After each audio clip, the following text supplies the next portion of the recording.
પેટા ચૂંટણીના અંતિમ દિવસે કોંગ્રેસ દ્વારા એક સ્ટિંગ ઓપરેશનનો વિડીયો જાહેર કરતા ગુજરાતના રાજકારણમાં આવ્યો ભૂકંપ। રાજ્યમાં 8 પેટા ચૂંટણીઓ આવી પડી છે અને આ પેટા ચૂંટણીનો આજે પ્રચારનો અંતિમ દિવસ હતો ને તે જ સમયે કોંગ્રેસ દ્વારા એક સ્ટિંગ ઓપરેશનનો વિડીયો જાહેર કરતા ગુજરાતના રાજકારણમાં ભૂકંપ આવી ચૂક્યો હતો। મહત્વનું છે કે આ સ્ટિંગ ઓપરેશનને લઈને ભારતીય જનતા પાર્ટીના પ્રદેશ પ્રમુખ CR પાટીલ અને કોંગ્રેસના પ્રદેશ પ્રમુખ અમિત ચાવડા એકબીજા પર આક્ષેપ શરૂ કર્યો હતો। જોકે ભારતીય જનતા પાર્ટી દ્વારા આ તમામ આક્ષેપોને નકારવામાં આવ્યા હતા। મહત્વનું છે કે લીંબડી બેઠક પરથી પૂર્વ ધારાસભ્ય સોમા ગાંડા પટેલના એક વિડીયોનો આજે જાહેર કરાતાની સાથે જ ગુજરાતના રાજકારણમાં ભૂકંપ આવ્યો હતો।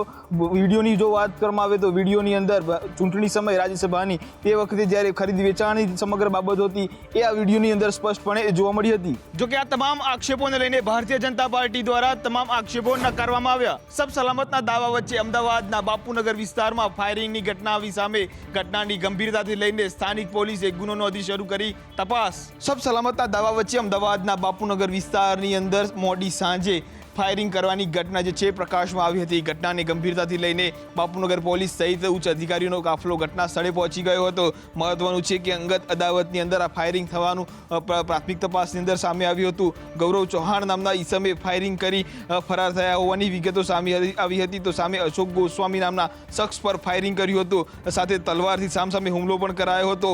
પૈસાની લેતી દેતીને લઈને આ ફાયરિંગ કર્યું હોવાની વિગતો જે છે સામે આવી છે। જો કે સિવિલ હોસ્પિટલની અંદર આ સમગ્ર મામલે જે ઈજાગ્રસ્ત અશોક ગોસ્વામી છે તેની સારવાર કરવામાં આવી રહી છે। જો કે હાલમાં પોલીસે આ સમગ્ર મામલે તપાસ કરવા ગુનો નોંધી તપાસનો ધમધમાટ શરૂ કર્યો છે। પૈસાની લેતી દેતીને અંગત અદાવતની અંદર ફાયરિંગ કર્યાનું પોલીસ તપાસની અંદર સામે આવ્યું। જો કે ફાયરિંગને લઈને અમદાવાદ શહેરના બાપુનગર પોલીસે ગુનો નોંધી સમગ્ર મામલે શરૂ કર્યો તપાસનો ધમધમાટ। વિશ્વભરના તમામ મુસ્લિમ બિરાદરો એક જ માંગણી કરી રહ્યા છે કે મોહમ્મદ પયગંબર વિશે જે ટિપ્પણી રાષ્ટ્રપતિએ કરેલી છે તેના અદાલતે માફી માંગે।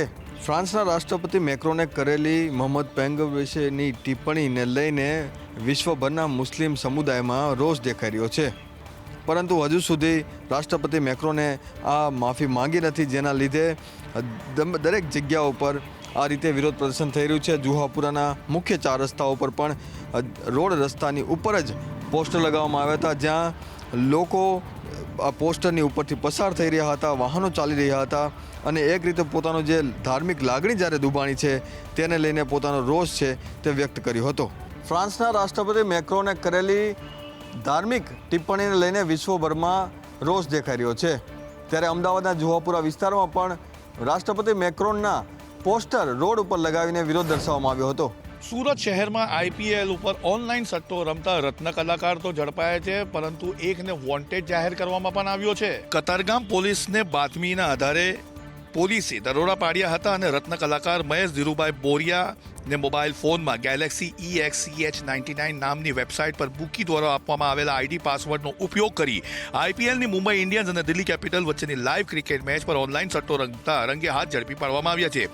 પોલીસે મહેશની અંગઝડતી કરતા તેની પાસેથી રોકડા ₹15,000 અને મોબાઈલ ફોન 8,000ની કિંમતનો મળી આવ્યો છે। મહેશની પૂછપરછમાં વરાછા વિસ્તારમાં રહેતા બુકી સુમિત હરજી ગોલ જે ઓનલાઈનના ભાવ લખાવી સટ્ટો રમાડતો હતો, જ્યારે હાર જીતનો ફાઇનલ હિસાબ લાલજી ગોબર ગજેરા લઈ જતો હોવાની કબૂલાત હાલ કરવામાં આવી છે। સટોરિયા ભલે ઓનલાઈન બુકિંગ લેતા હતા અને સટ્ટો રમાડતા હતા, પરંતુ ભૂલી ગયા હતા એ કહેવત કે કાનૂન કે હાથ બડે લંબે હોતે। બસ 5.5 લાખ રોકડા રૂપિયા સહિત એક બુકીને વોન્ટેડ જાહેર કરવામાં આવ્યો છે અને આ સમગ્ર કાંડનો પર્દાફાશ કરવામાં આવ્યો છે। સામી દિવાળીએ મૈદરપુરાના હીરા દલાલે 30 જેટલા વેપારીઓના 15 કરોડ રૂપિયાના હીરા લઈ ગાયબ થઈ જતા હીરા બજારમાં ફફડાટ મચી જવા પામી છે। દિવાળીના હવે ગણતરીના દિવસો બાકી છે, ત્યારે હીરા બજારમાં ઉઠામણાના દોર શરૂ થઈ ગયા તેવું લાગી રહ્યું છે। મૈદરપુરનો એક હીરા દલાલ જાંગર પર હીરા લઈ ગાયબ થઈ ગયો છે। 2 દિવસ પહેલા જ આ સૌરાષ્ટ્રવાસી હીરા દલાલે હીરાના પેકેટ વેપારી પાસે લઈ ગયો હતો અને ત્યારબાદ પાછો ફરકતો નહીં હતો અને ત્યારબાદ દલાલે ઉઠામણું કરવાની ચર્ચાને જોર પકડ્યું હતું। આ દલાલે માલ કોને કોને વેચ્યો તેની કોઈ જાણકારી વેપારીઓને નથી, તેને લઈ હીરા વેપારીઓમાં મુશ્કેલીઓ વધી ગઈ છે। ગત વર્ષે પણ સામી દિવાળીએ કેટલાક વેપારીઓને દલાલે ઉઠામણા કર્યા હતા। સામી દિવાળીએ વેપારીઓ મુશ્કેલીમાં મુકાયા છે કે આવા સમયે વિશ્વાસ કરવો તો કોની પર કરવો, ત્યારે વેપારીઓએ સૂચન કર્યું છે આવા સમયમાં સીધો વેપારી સાથે ધંધો કરવો નહીં કે દલાલ સાથે કરવો તેવું સૂચન પણ કર્યું છે। જામનગર પોલીસ દ્વારા શરૂ કરવામાં આવેલ ભૂમાફિયા જયેશ પટેલના સામ્રાજ્યને ખતમ કરવા માટે સ્પેશિયલ ઓપરેશન અંતર્ગત આજે જયેશ પટેલ સાથે સંકળાયેલા વધુ એક શખ્સને સકંજામાં લીધા છે. જયેશ પટેલના ગુનાહિત સામ્રાજ્ય અને નોંધાયેલ ગુજસીટોક કાયદા હેઠળની ફરિયાદમાં વકીલ વસંત માનસત્તાની અટકાયત કરી કોરોના ટેસ્ટ કરાવવામાં આવ્યો છે, જેના રિપોર્ટ આવીએ ધરપકડ કરી રિમાન્ડની માંગ કરવામાં આવશે. ઉલ્લેખનીય છે કે પોલીસે છેલ્લા પખવાડિયામાં ગુજસીટોક અંતર્ગત 14 પૈકી વકીલ સહિત 11 આરોપીની અટકાયત કરી છે. આ પ્રકરણમાં જયેશ પટેલ સહિત હજુ 3 શખ્સો ફરાર છે. જમીન માફિયા જયેશ પટેલના કાયદાકીય કામ સંભાળતા વકીલ વસંત માનસત્તા સામે પણ જુદા જુદા પોલીસ દફતરમાં 4 ફરિયાદો નોંધાઈ ચૂકી છે. એમ ગુજસીટોક હેઠળ નોંધાયેલ ગુનાની તપાસ કરતા અધિકારી દ્વારા જણાવવામાં આવ્યું છે કે હાલ વકીલ માનસત્તાની ગુજસીટોક હેઠળ ધરપકડ કરવામાં આવશે. તેમાં એમ પણ જાણવા મળ્યું છે કે છેલ્લા 1 વર્ષમાં વકીલ માનસત્તા અને જયેશ પટેલ સામે 2 ફરિયાદ નોંધાઈ હોવાનું પણ જાણવા મળ્યું છે. કોરોના સંક્રમણ કાળમાં સૌથી વધારે લોકો ઓનલાઈન પ્લેટફોર્મ તરફ આગળ વધ્યા. કોર્પોરેશનમાં બાકી રહેલા મિલકત વેરા ભરવા માટે લોકોએ ઓનલાઈન પ્લેટફોર્મનો લીધો સહારો. કોરોના સંક્રમણના લીધે સૌથી વધારે લોકો ઓનલાઈન પ્લેટફોર્મ તરફ આગળ વધ્યા છે. ત્યારે અમદાવાદ મહાનગરપાલિકાના મિલકત વેરા ભરવા માટે પણ સૌથી વધારે અમદાવાદીઓએ ઓનલાઈનનો સહારો લીધો હતો. ઓનલાઈન પેમેન્ટની વાત કરવામાં આવે તો અત્યાર સુધી 18,397 જેટલી રિસિપ્ટ જે છે એ સામે આવે છે. તો બીજી તરફ મોબાઈલ એપ દ્વારા 6,668 રિસિપ્ટ નોંધાઈ છે. ઓનલાઈન પેમેન્ટમાં 16,95,96,000 જેટલી આવક અમદાવાદ મહાનગરપાલિકાને થઈ હોવાની વિગતો જે છે એ સામે આવી છે. તો બીજી તરફ મોબાઈલ પેમેન્ટથી 2,86,525ની આવક થઈ હોવાની વિગતો અમદાવાદ મહાનગરપાલિકાના ચોપડે નોંધાઈ છે. આમ વાત કરીએ તો 1 એપ્રિલથી 26 ઓક્ટોબર સુધીમાં કોર્પોરેશનને અંદાજિત 536.49 કરોડની મિલકતની માતબર રકમની આવક થઈ હોવાનું સામે આવ્યું. 1 એપ્રિલથી લઈને 26 ઓક્ટોબર સુધી અમદાવાદ મહાનગરપાલિકાને મિલકત વેરાની 536 કરોડ રૂપિયાની માતબર રકમની થઈ આવક. આગામી 8 નવેમ્બરે સુરતના હજીરાથી ભાવનગરના ઘોઘા વચ્ચે રોપેક્સ ફેરી સર્વિસ શરૂ થશે. હજીરાથી ઘોઘા વચ્ચેનું અંતર 4 કલાકમાં પૂર્ણ થશે. ઘોઘાથી દહેજ વચ્ચે રોપેક્સ ફેરી સર્વિસ ચાલુ કરવામાં આવી હતી, પરંતુ આ ફેરીમાં અનેક વિઘ્નો આવ્યા અને ત્યારબાદ આ સર્વિસ ખોરંભે ચડી હતી. જોકે હવે આગામી 8 નવેમ્બરે ફરીથી સુરતના હજીરાથી ભાવનગરના ઘોઘા વચ્ચે રોપેક્સ ફેરી સેવાની શરૂઆત થઈ જશે. આ સર્વિસનું પીએમ મોદી દ્વારા વર્ચ્યુઅલ લોકાર્પણ કરવામાં આવશે. આ રોરો ફેરી સર્વિસમાં પેસેન્જર અને વાહનોની અવરજવરની ફરી એકવાર શરૂઆત થશે, જેમાં રોજની 3 ટ્રીપ હજીરાથી ઘોઘા વચ્ચે થશે. આ સર્વિસમાં 30 ટ્રક, 1000 કાર અને 500 પેસેન્જર બેસી શકશે, જેમાં બિઝનેસ ક્લાસ માટે 800 રૂપિયા ચાર્જ રહેશે. કાર માટે 1200 રૂપિયા, ટ્રક માટે 7500 રૂપિયા, બાઇક માટે 350 રૂપિયા ખર્ચવા પડશે. આ સાથે જ પીપવાવ સુરત, દીવ, મુંબઈ પીપવાને વોટરવે મારફતે જોડવાની વિચારણા પણ થઈ રહી છે. અનેક અડચણો બાદ રોરો ફેરી સર્વિસ શરૂ થશે. રોપેક્સ સર્વિસ પણ ઔદ્યોગિક દ્રષ્ટિએ મહત્વની રહેશે. કોરોનાના કહેર બાદ બજારમાં મંદીનો માહોલ જોવા મળી રહ્યો છે, પરંતુ આગામી દિવાળીના તહેવારને લઈને અચાનક જ ખરીદી નીકળતા વેપારીઓના ચહેરા ઉપર ખુશી જોવા મળી રહી છે. કોરોનાને કારણે અનેક તહેવારો લોકો ઉજવી શક્યા નથી. આગામી દિવાળીના તહેવારની લોકોએ ખરીદી શરૂ કરી છે. રાજકોટના લાખાજી રાજ રોડ પર બજારમાં માનવ મહેરામણ ઉમટી પડ્યું છે. હોય કે દિવાળીની ખરીદી ધૂમ ચાલી રહી છે. શહેરની ગુંદાવાડી બજારમાં પણ કંઈક આવા જ દ્રશ્યો જોવા મળી રહ્યા છે. છેલ્લા કેટલાય સમયથી ગ્રાહકોની બજાર તરફ ન વળતા મંદીનો માહોલ વર્તાઈ રહ્યો હતો, પરંતુ દિવાળીની ખરીદી માટે મોટી સંખ્યામાં લોકો ઉમટી પડતા હાલ બજારમાંથી લોકો મંદીનો માહોલ ધીમે ધીમે દૂર થઈ રહ્યો હોય તેવું લાગી રહ્યું છે. ત્યારે ખુદ વેપારીઓ પણ આશા સેવી રહ્યા છે કે કોરોનાના કારણે બજારમાં જે મંદીનો માહોલ હતો તે હવે મંદીનો માહોલ દિવાળીના તહેવાર દૂર કરશે. તો બીજી તરફ લોકોની ખરીદી અંદર ભાન ભૂલી રહ્યા હોય તેવા દ્રશ્યો પણ સામે આવી રહ્યા છે. અચાનક જ લોકો ખરીદી કરવા નીકળતા બજારોમાં લોકોની ભીડ જોવા મળી રહી છે, તો ક્યાંય પણ સોશિયલ ડિસ્ટન્સના નિયમોનું પાલન જોવા નથી મળી રહ્યું. જામનગરની બજારમાં કોઈ પણ તહેવાર દરમિયાન ખરીદી માટે ગ્રાહકો મોટી ભીડ ઉમટતી હોય છે. ત્યારે આગામી દિવાળીના તહેવાર નજીક હોય ત્યારે જામનગરના શાક માર્કેટથી લઈને બર્ધન ચોક અને બર્ધન ચોકથી લઈને માંડવી તરફ જવાના રસ્તા ઉપર ખરીદી માટે લોકોની ભીડ ઉમટી જોવા મળી હતી. વડાપ્રધાનના સંબોધન દરમિયાન એવું કહેવામાં આવ્યું હતું કે દેશની જનતાને આહવાન કર્યું છે કે કોરોના હજુ છે, લોકોએ સાવચેતી રાખવાની જરૂર છે. આગામી તહેવાર લોકો ઘરે જ ઉજવે. ત્યારે આજે જામનગરની બજારમાં લોકો નિસ્ફિકર થઈને ફરી રહ્યા છે તેવો માહોલ જોવા મળ્યો હતો. શહેરમાં કોરોનાનું સંક્રમણ અત્યારે ઓછું જોવા મળ્યું છે, છતાં પણ મોટાભાગના તહેવારોમાં પણ ઘરમાં જ ઉજવવા પડે તેવો માહોલ હાલ અત્યારે સર્જાયો છે. બીજી બાજુ કોરોનાને કારણે મહામારીમાં થયેલ લોકડાઉનને ઘણા ઉદ્યોગો ધંધા ઠપ થયા છે, ત્યારે જામનગરની બર્ધન ચોકમાં આવેલી બજારમાં હાલ અત્યારે ખરીદીમાં લોકોની ભીડ જોવા મળતા વેપારીઓના ધંધામાં ખુશી જોવા મળી હતી. દિવાળીના તહેવાર પહેલા ખરીદી કરવાના માર્કેટમાં લોકોની ભારે ભીડ ઉમટેલી જોવા મળી. તહેવારોની ખરીદીમાં કોરોના ભૂલાયો. દિવાળીનો પર્વ નજીક છે ત્યારે અમદાવાદનું જૂનું અને ખરીદી માટે જાણીતું માર્કેટ લાલ દરવાજાના ભદ્ર માર્કેટ ખાતે ખરીદી કરવા માટે લોકોની ભીડ ઉમટેલી જોવા મળી. જોકે આવી ભીડ દર વર્ષે આ જગ્યા પર હોય છે, પરંતુ આ વખતે કોરોનાના કહેરની વચ્ચે આ દ્રશ્યો સર્જાય છે તે એક ચિંતાજનક વિષય ચોક્કસથી ગણી શકાય. લોકો ખરીદી કરવા માટે નાના બાળકોની સાથે આવ્યા ત્યારે ન તો તે લોકોએ માસ્ક પહેરેલા હતા કે ન તો કોઈની વચ્ચે સોશિયલ ડિસ્ટન્સ જોવા મળ્યું. કોરોનાના કહેર વચ્ચે અત્યારે તહેવારોની ઉજવણી રદ કરાઈ છે.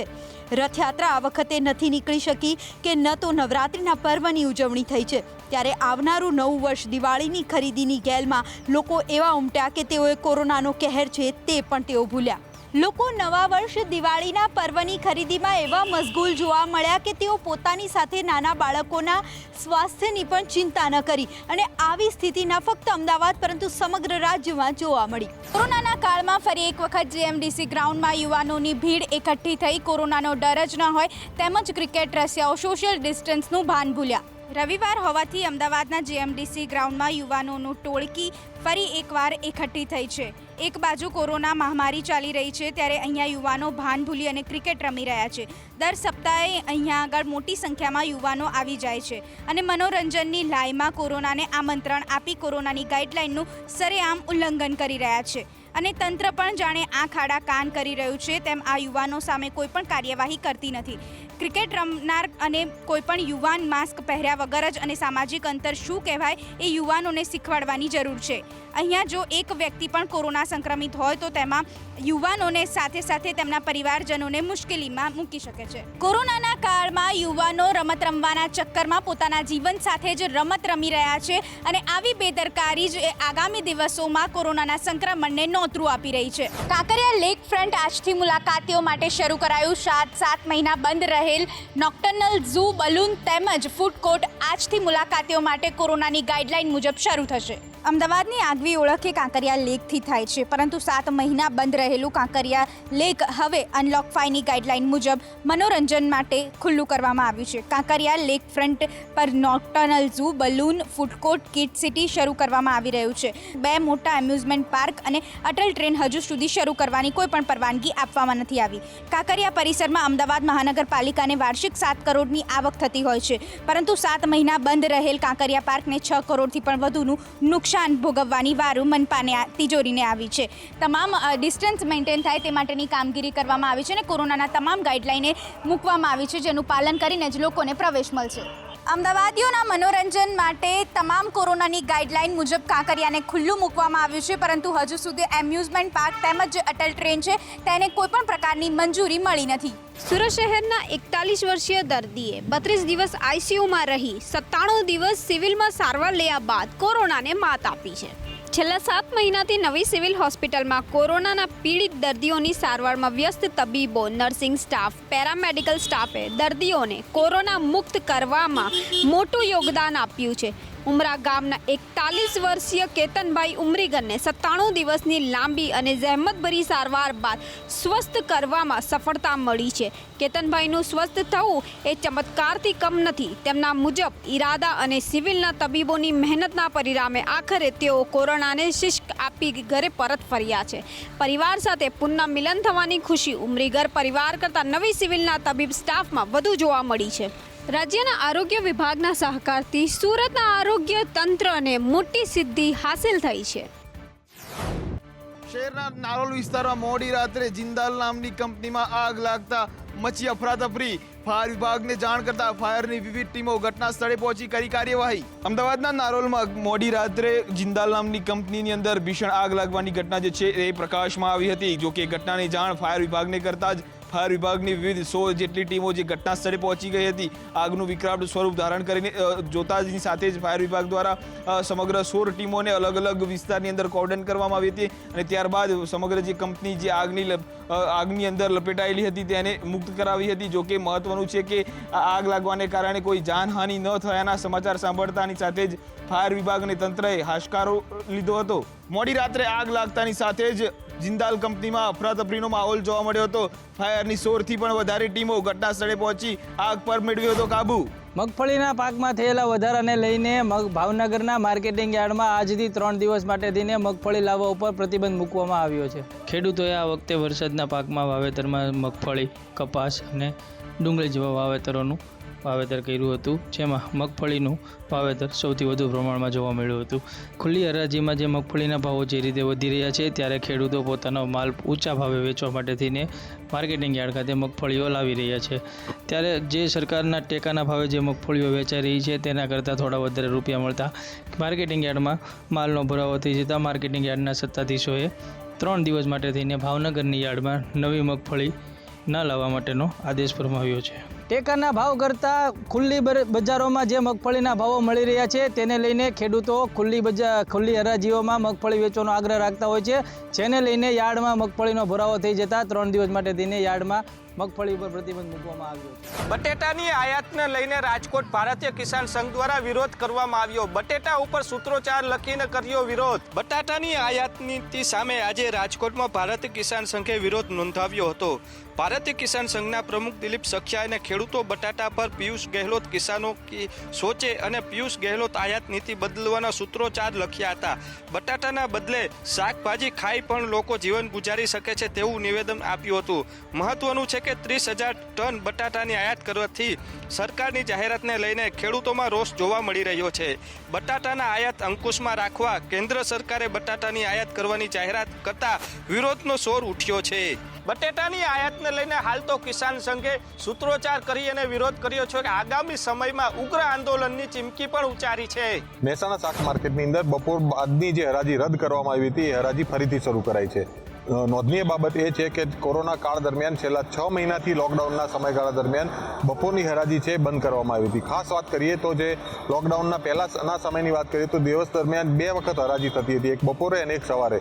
પરંતુ લોકડાઉનથી આ હરાજી બપોરની બંધ કરવામાં આવી હતી. આ હરાજી બંધ કરતાં ખેડૂતોને વહેલા જાગી અને શાક માર્કેટમાં પહોંચવું પડતું હતું. પરંતુ હાલ જે પરિસ્થિતિ છે બપોરની હરાજી શરૂ કરતાં ક્યાંક ને ક્યાંક ખેડૂતોમાં પણ આનંદ જોવા મળી રહ્યો છે. ત્યારે જે વાત કરીએ તો વેપારીઓ છે એમના માટે પણ સરળતા ઊભી થઈ છે. ખાસ જે શાક માર્કેટની વાત કરવામાં આવે તો જે ઉત્તર ગુજરાતના ખેડૂતો છે એ પોતાનો માલ અહીંયા શાક માર્કેટની અંદર વેચવા માટે આવતા હોય છે. ત્યારે 2 સમયની જે હરાજી શરૂ કરાઈ છે આ હરાજી શરૂ કરતાં ક્યાંક ને ક્યાંક વેપારીઓ સાથે સાથે ખેડૂતોમાં પણ આનંદ જોવા મળી રહ્યો છે. આજથી નેચર પાર્ક શરૂ થયો. ટિકિટ માત્ર ઓનલાઈન જ બુક કરી શકાશે. 10 વર્ષથી નાના બાળકો અને વૃદ્ધોને નો એન્ટ્રી. નેચર પાર્કમાં એન્ટ્રી માટે હવે ઓનલાઈન ટિકિટ ફરજિયાત બુક કરવી પડશે. 10 વર્ષથી નાના અને 65 વર્ષથી ઉપરની વ્યક્તિ, ગર્ભવતીઓ, કોમોર્બિડ વ્યક્તિઓને એન્ટ્રી અપાશે નહીં. જેના માટે પાલિકા દ્વારા એન્ટ્રી ટિકિટ અને અંદર કેવી તકેદારી રાખવી તેના માટે ખાસ SOP બનાવી છે. કેન્ટીન શરૂ રાખવામાં આવી છે. બહારથી નાસ્તો લઈ જવો હોય તો પણ મુલાકાતીઓએ લઈને એન્ટ્રી મેળવી શકશે. નેચર પાર્કમાં બેન્ચ પર 2 વ્યક્તિઓને જ બેસી શકાશે. તે માટે ખાસ બેન્ચની ઉપર જ પટ્ટી લગાડી દેવામાં આવી છે. ગેટ પર જ સેનિટાઈઝર અને થર્મલ સ્ક્રીન મૂકી દેવામાં આવી છે, જેનાથી એન્ટ્રી ગેટ પર થર્મલ સ્ક્રીનિંગ અને સેનિટાઈઝની સુવિધા મળી રહેશે. સુરત મનપા દ્વારા દરેક વ્યક્તિઓ માટે સ્પષ્ટ નિયમ બનાવવામાં આવ્યા છે. અંદર પ્રવેશ કરવા પહેલા સેનિટાઈઝિંગ અને થર્મલ સ્ક્રીનિંગ ફરજિયાત કરવી પડશે અને 5 થી વધારે વ્યક્તિઓ અંદર ભેગા નહીં થવા માટે પણ આદેશ આપવામાં આવ્યો છે. સુરતની ખાણીપીણીમાં ઓળખ એટલે ગાડી અને તેમાં પણ આજે રવિવારના દિવસે ચંડી પર્વ. કરોડો રૂપિયાની સુરતીઓ આશરે 60,000 કિલો ગાડી ખાઈ ઉજવશે ચંડી પર્વનો તહેવાર. તો ગાડીના ઇતિહાસની વાત કરીએ તો વર્ષો પહેલાં સુરત શમશાન અશ્વની કુમાર શહેરથી દૂર હોવાથી સુરતીઓ શમશાનમાં જ નાસ્તો કરી નાખે એવી ભૂતકાળમાં ટીકાઓ પર કરવામાં આવતી હતી. એટલે જ સુરતનું જમણ અને કાશીનું મરણ તેવી કહેવત પર પડી હતી. પણ તેના ઇતિહાસની વાત કરીએ તો સુરતમાં 1836માં સંત નિર્મલદાસજી મહારાજના મત ગોપી તળાવ પાસે આવ્યો હતો અને ત્યાં તેમણે મીઠાઈ બનાવવાની શીખવી હતી અને તે મીઠાઈ હતી ગાળી. ત્યારબાદ દેવશંકર ગાડીવાળાએ પણ આ મીઠાઈ બનાવી હતી અને ત્યારબાદ ગાળીનું અસ્તિત્વ આવ્યું હતું. અને તે દિવસો હતો ચંડી પર્વ 1857માં પણ ટાટિયા ટોપે બરવાખોર વખતે સુરત આવ્યા હતા અને તેમણે પણ ગાડી ખવડાવવામાં આવી હતી. અને આ દિવસે પણ હતો ચંડી પર્વ. બાદમાં ગાડીનું ચલણ ધીમે ધીમે વધતું ગયું અને 1947માં ભારત છોડો આંદોલનમાં તે દિવસે ભારત બંધ હતું અને તે દિવસે પણ ચંડી પર્વ હતો. પણ તે વખતે એક પણ ભૂસું કે એક પણ ગાડી વેચાઈ નહીં હતી. ત્યારે ગાડીના રસિયાઓ સુરતીલાલાને તંત્ર તરફથી અપીલ કરવામાં આવી છે કે કોરોનાની મહામારી ચાલતી હોય તેથી ગાડીનો તહેવાર ઘરમાં જ રહી મનાવે.